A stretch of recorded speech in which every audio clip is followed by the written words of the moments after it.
സദസ്സിന് നമസ്കാരം.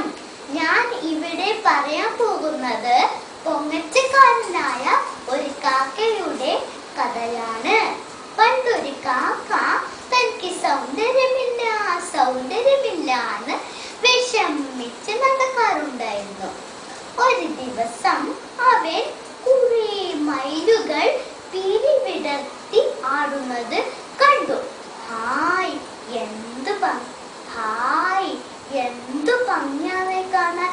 എന്നെയാണെങ്കിലോ തന്നെ കാണാനും ഭംഗിയില്ല, തന്റെ സ്വരം കേൾക്കാനും രസമില്ല.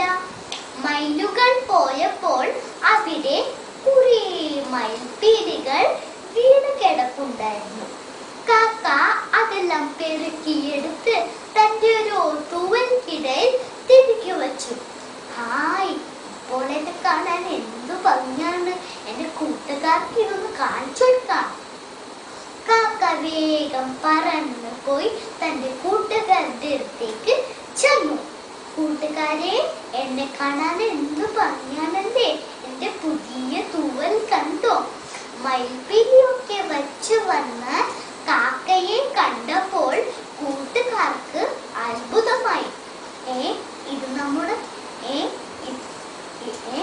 നമ്മുടെ കാക്ക തന്നെയല്ലേ, ഇവിടെ ഇതൊന്നും പറ്റി, ഇവിടെ തൂവൽക്കിടയിൽ എന്താണ്? പെട്ടെന്ന് അവിടെ ശക്തമായ കാറ്റ് വീശി. കാക്ക തൂവൽക്കിടയിൽ വച്ച മയിൽപ്പീലികളെല്ലാം പറന്നുപോയി. നാണം കെട്ട കാക്ക അവിടുന്ന് പറന്നുപോയി. കൂട്ടുകാരെ, നമ്മൾ ഈ കഥയിൽ നിന്നും എന്താ പഠിക്കേണ്ടത്? മറ്റുള്ളവരെ അനുകരിക്കുക. നാം ഒരിക്കലും മറ്റുള്ളവരെ